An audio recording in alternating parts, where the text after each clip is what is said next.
Ladies and gentlemen, ladies and gentlemen, ladies and gentlemen, ladies and gentlemen. Brentford nil, Chelsea nil. Frustrating, man. So frustrating. Probably was there for us to win, but yeah, just not clinical up front. Decision making as well. Yeah. All right. Here we go, back again on the other side of the coin. All right, welcome back to the other side of the coin, ladies and gentlemen. Brentford nil, Chelsea nil. Match reaction coming up for you guys. Look, I mean, some people are saying, look, Miz, it's a tough place to go to. Brentford's not easy place to go, and then we got ourselves a point. They've been a difficult opposition for us, but I'm not going to sit here and say that's good enough. Like, I feel like we had moments, we had opportunities where we should have seized our opportunities and taken them with two hands. And we just weren't clinical enough. Like, there were a couple of times Armando Broja in the first half. If we made the better decision to square the ball to pass, maybe we could have found ourselves into the goal and scored. In the second half, Raheem Sterling had a situation where there was a good link up between him and Aubameyang, and Sterling was through. But I think Sterling is just in lack of confidence at the moment, isn't he? He just needs to find that confidence back. One of the positives, probably Christian Pulisic off the bench, looked very, very lively. Look, let's start from the top, ladies and gentlemen. The lineup, few people are a little bit arming and ahhing about it, but I wasn't too phased about it, to be honest. I thought, okay, fine. Seems like a very attacking lineup, good lineup. Right now, at this point, Graham Potter has been doing everything well, so no point in sitting here and complaining about it. But as the match started, I actually thought it was going to be a 4-2-3-1 with that lineup. I didn't expect Ruben Loftus-Cheek to be in the wing-back position. Thought he would be more in the central position, and we'll play four at the back with the four, as in if Azpi does bomb up, then Cucurella comes in and basically makes it a 3. And similarly, if Cucurella bombs in, then Azpi comes into the back and makes it a 3. So I thought it was going to be a hybrid, like a 3-3-3-1 eventually with the ball. But as the game started, we looked a bit shaky the first probably 15 minutes. There was a moment where Jorginho got skin. He was absolutely, the pace did him. And I thought single pivot with Jorginho, wow, that's ballsy, man. That's gutsy. And we didn't have much control up until when probably Conor Gallagher got injured. I still don't know what is the injury about. I haven't looked anything in social media as yet, so we'll find out very soon. I didn't even see what happened to Conor Gallagher, to be honest, for him to be injured. Is it his knee? Is it his ankle? Not really sure. Is it the groin area? I don't know. But he got taken off early on, and Kovacic came in, and this is probably where we started to gain some control back into the game. And, all along Brentford, long ball FC, route one, try and, play the match in our final third, win the second balls and try and cause mayhem and look for the counters. These are the two styles. Just go long and play in our final third and create chaos, or try and look for the counter.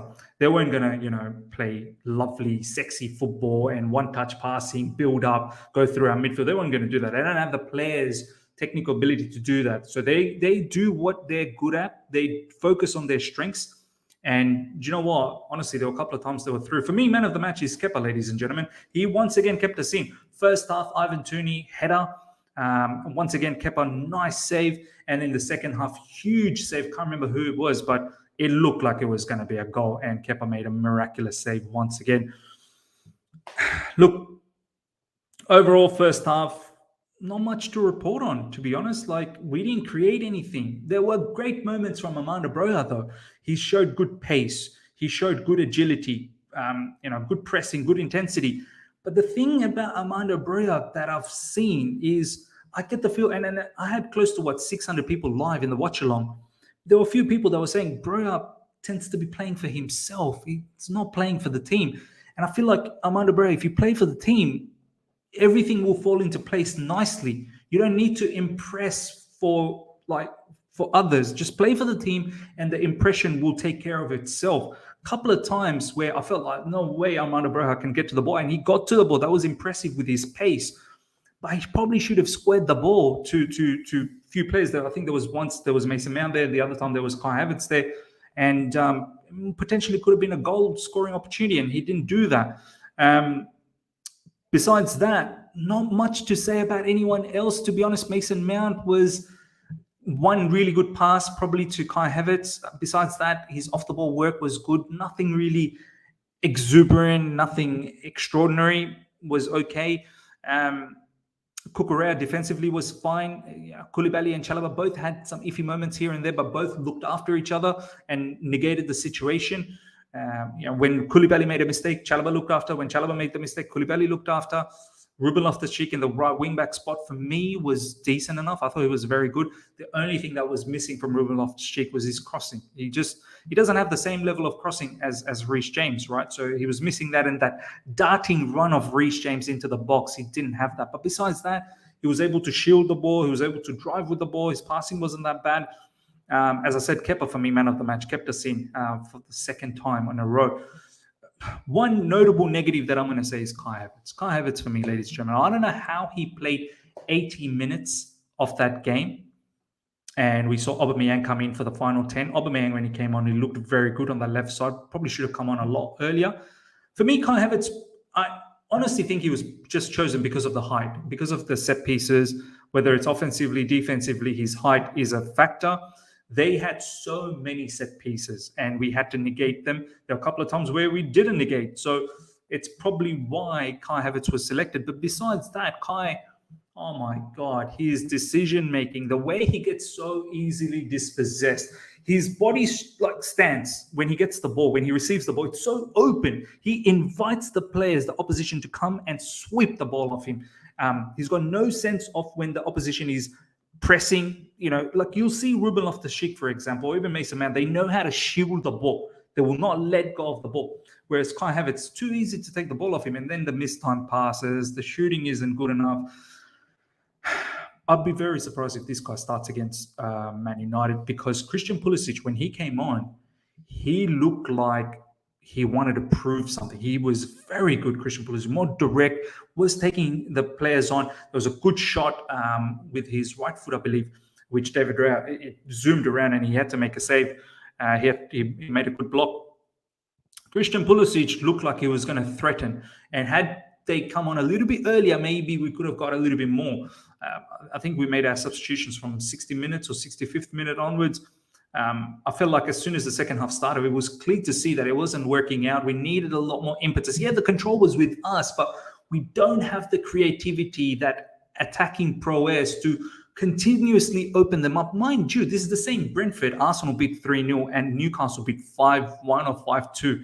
So, as I said in my preview, like I definitely think we've got the quality as good as Arsenal and definitely better than Newcastle, but it seems like we're not up to that mark.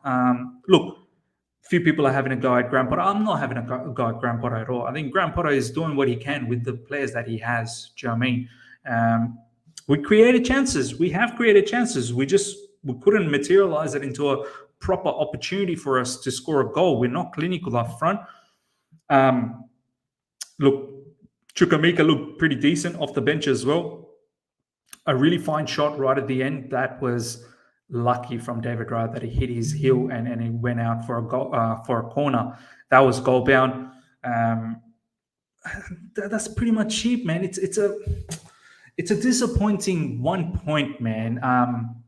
This team, for some reason, we don't seem to always physically match up. And in midfield as well, look, J5 and Kovacic, obviously we have the control, but we lack goals from midfield, man. We really do. We lack goals from midfield. There were chances sometimes I've had where there was a shooting opportunity just outside the box, but these two brothers, Kovacic and Jorginho, they're just not capable of shooting from long range, man.